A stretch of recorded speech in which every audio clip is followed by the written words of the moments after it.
Se você investe em fundos imobiliários, o vídeo de hoje é importantíssimo, tá? Eu vou te mostrar tudo o que aconteceu nesse caso entre a CVM, o MXRF11 e mais, tá? Essas decisões que aconteceram podem se estender para outros fundos imobiliários. Então, se você tem algum fundo imobiliário na sua carteira, fica até o final, porque no vídeo de hoje eu vou te contar tudo o que rolou nessa história, tudo sobre a treta, as decisões da CVM, como que a gente pode levar tudo isso em relação aos nossos investimentos e o mais importante de tudo, o que você fazer em relação a todo esse negócio que está acontecendo com os fundos imobiliários. Vou te dar resposta para tudo isso, tá? Mas antes eu quero que você escreva aqui embaixo quanto da sua carteira são fundos imobiliários. É 10%, é 20%, é 100%? Me diga aqui embaixo, porque todo mundo que escrever vai estar automaticamente participando desse sorteio aqui, ó.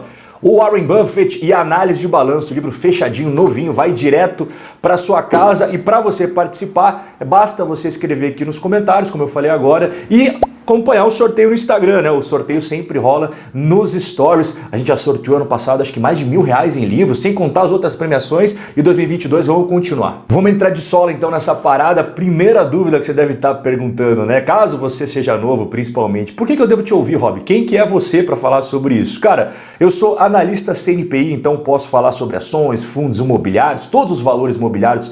Eu tenho esse CNPI que eu acho bem legal até você sempre prestar atenção em pessoas que têm um background bacana para falar sobre investimentos. Além do que eu também sou advogado, cara, isso poucas pessoas sabem. OAB Paraná 78060, eu sou curitibano, então OAB Paraná. E segundo a CVM, né, você pode conferir lá como é que faz para você ser designado investidor profissional, a instrução 554. Eu sou considerado também investidor profissional, além do que já escrevi um livro que é a Bíblia dos Robin Hooders, né, Guia do Investidor de Sucesso a Longo Prazo. Você encontra esse livro aqui embaixo na descrição, na Amazon. E além de toda essa parte, digamos, mais teórica, sim, eu também tenho experiência prática. Eu estou na Bolsa Brasileira desde 2013 e na Bolsa Americana desde 2014. Então, ano que vem eu vou completar 10 anos de Bolsa Brasileira. Quantos perrengues, quantas histórias boas no meio desse caminho e outras não tão boas assim também. E pra gente entender mais sobre essa treta entre a CVM e o MXRF11, a gente tem que entender o que os dois fazem, né?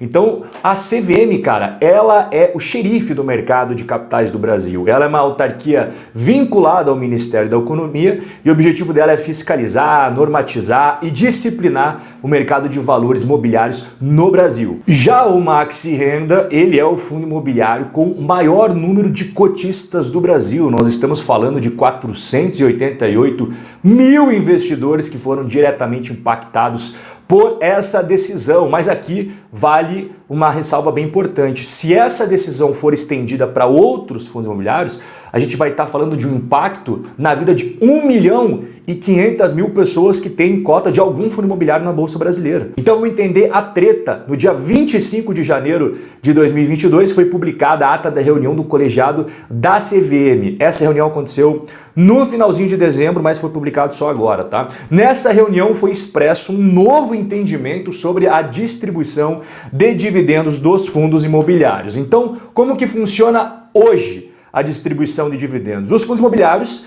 eles seguem a Lei 8.668 de 93, essa daí que você está vendo na tela. No artigo 10º, parágrafo único, fica estabelecido que os fundos imobiliários devem distribuir 95% dos lucros apurados segundo o regime de caixa com base em balanço semestral. Isso daí todo mundo já sabe, né? 95% ali, pô, vai para os investidores através de rendimento. Só que com essa nova interpretação da CVM, ela entendeu que caso haja prejuízo contábil acumulado, o fundo imobiliário não poderá distribuir rendimentos. Caso o valor distribuído seja superior ao lucro do exercício, aquilo que foi distribuído em excesso deve ser tratado como amortização de cotas. Calma, eu sei que pode parecer um pouco complicado, vou explicar tudinho para você, mas antes eu quero só que você preste atenção em um detalhe muito importante. Qual que é o problema de não ser mais distribuído através de rendimentos e sim você ser considerado como amortização? É muito simples, cara. Toda a amortização de cotas / devolução de capital aí para os investidores não é isento de imposto de renda. É tributado em 20%. Já os dividendos, por lei, são isentos de imposto de renda. Então vamos lá, para você entender melhor aqui. Quando um fundo imobiliário faz uma amortização, esse valor ele deve ser deduzido do preço médio do fundo imobiliário. Toda vez que você compra o fundo imobiliário, você faz as anotações lá no Excel, no papel, não sei onde que você faz, né? E aí, para você todos os anos conseguir fazer seu imposto de renda, tem que ter o preço de médio, né? Quanto que você pagou naquelas cotas de fundos imobiliários. Lá na frente, quando você vai vender um fundo imobiliário, o preço médio, ele vai decidir o quanto que você vai pagar de imposto de renda. A sua base tributável é a partir do quanto que você pagou nos fundos imobiliários. Agora, quando você tem uma amortização sobre essas cotas, você vai o quê? Diminuir o seu preço médio do fundo imobiliário. E qual que é o problema disso daí? Quando você diminui o seu preço médio, lá na frente, quando você vende essas cotas, você vai ter um valor muito maior para você pagar de imposto de renda, cara. Esse é o grande problema. Então, em outras palavras, tá? O lucro acaba sendo maior na venda, certo? Você vai pagar 20% sobre o ganho de capital na hora que você vender essas cotas, ou seja, em resumão, você vai pagar mais imposto de renda, é mais grana entrando para o governo brasileiro. Resumo da decisão. Vamos lá. 3 pontos importantíssimos para você saber. O parâmetro a ser seguido é o lucro contábil. Beleza. Em casos de pagamentos acima do lucro contábil, os valores de dividendos devem ser distribuídos como amortização/devolução de capital, que são tributados em 20%, igual eu acabei de explicar para você. Em casos de pagamentos com prejuízo contábil, eles não podem acontecer. Esses rendimentos estão proibidos, ou seja, nenhum rendimento pode ser pago em caso de prejuízo contábil. E qual que é a minha análise disso tudo, tá? Qual que é a minha opinião? Primeira coisa, a gente tem que entender a grande diferença entre regime de competência, o chamado lucro contábil e o regime de caixa. Eu vou explicar para você, você nunca mais vai se confundir, nunca mais vai esquecer dessa explicação. Imagine que você tem um imóvel, você mora aí num apartamento, numa casa, e esse imóvel tem um valor, certo? Digamos que seja 100 mil reais para facilitar aqui nosso entendimento. Este imóvel, ele sempre, a cada determinado período de tempo, vai valorizar ou vai desvalorizar, correto? E os fundos imobiliários não é diferente, cara. Você tem os imóveis que um ano eles estão valendo 50 milhões, aí vai uma consultoria imobiliária, esse imóvel não vale mais 50 milhões, o valor dele justo é 55 milhões.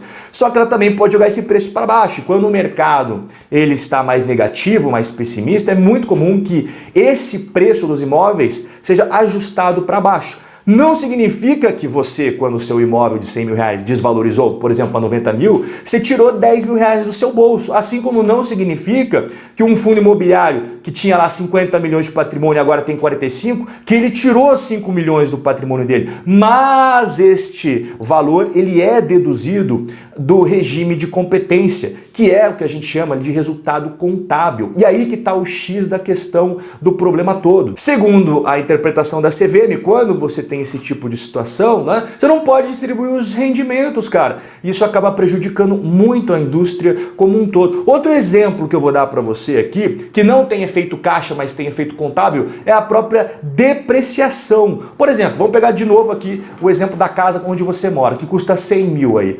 Todo ano teu imóvel perde valor, né? Por uso e tudo mais, quanto mais passa o tempo, vai depreciando. Isso não é só imóvel não, cara. Isso daí serve para outras coisas, como o seu carro, como o seu computador, como o seu celular, tudo isso deprecia. O imóvel não é diferente. E o fundo imobiliário, ele é constituído de imóveis, e essa depreciação acontece todo ano, todo ano, todo ano.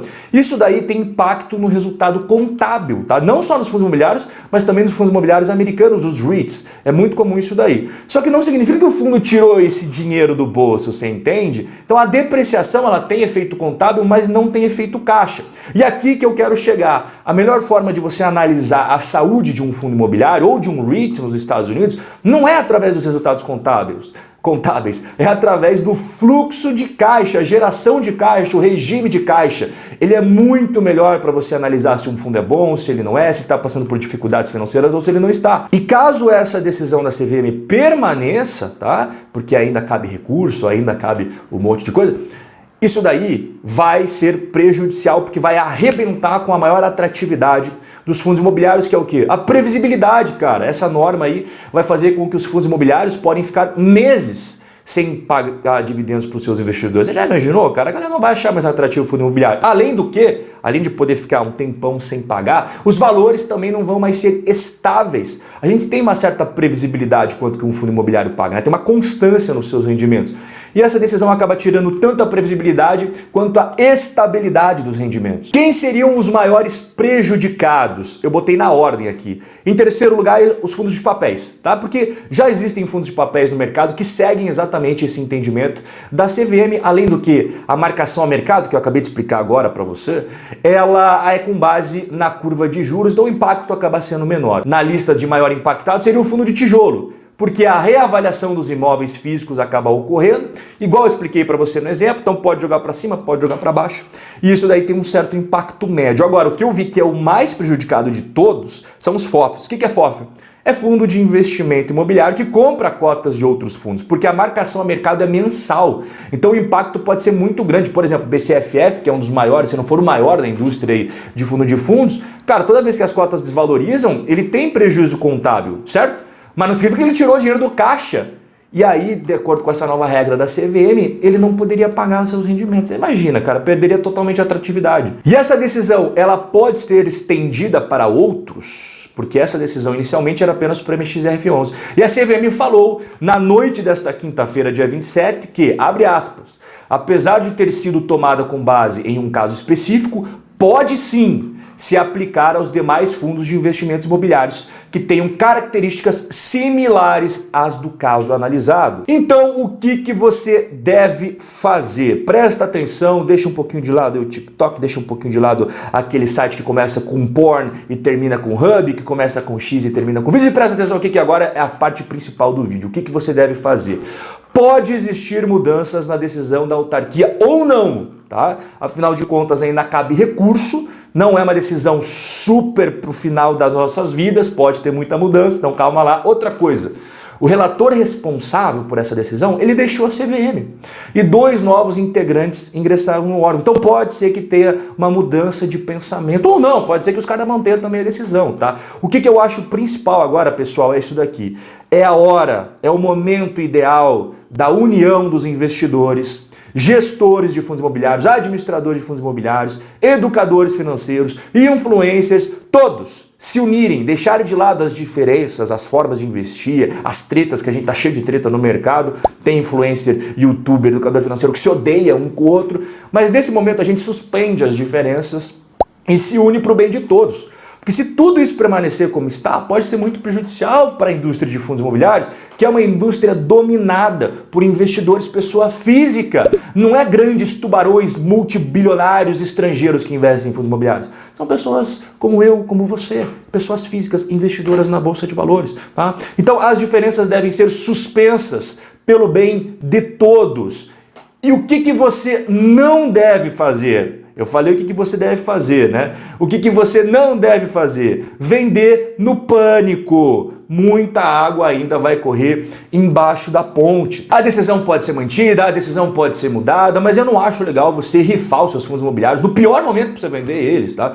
Calma, vamos com calma, vai me acompanhando aqui, vai me acompanhando no Instagram, eu sempre vou estar atualizando como tudo as coisas realmente são. Não vou passar para você um cenário maravilhoso que eu vi uns caras falando, não, isso não é nada, tá tudo maravilhoso. Não é verdade. Assim como também não é o fim do mundo, não vai acabar, tá? Eu trago aqui os prós e contras de tudo e a gente vai junto enfrentando a realidade como ela é. É a melhor forma da gente se preparar. Outra forma de você se preparar é ter uma carteira diversificada. Por exemplo, a carteira do canal, você veja, a gente tem ações, a gente tem renda fixa, a gente tem criptos e a gente tem uma parte de fundos imobiliários que hoje está 21%. E nesses fundos imobiliários não é só um país. Na verdade, a gente tem fundos imobiliários do mundo inteiro, você sabe. O VNQ, por exemplo, o VNQI, a gente tem imóvel no mundo inteiro. Estados Unidos, é Alemanha, é Dinamarca, é Holanda, é China, é Japão, Austrália, você entendeu? Este é uma das coisas mais importantes para você levar como lição, porque tem muita coisa que acontece que está fora do nosso radar, a gente não tem controle nenhum também o que vai acontecer no futuro. E a melhor forma é diversificar entre várias classes de ativos e nunca ficar dependente,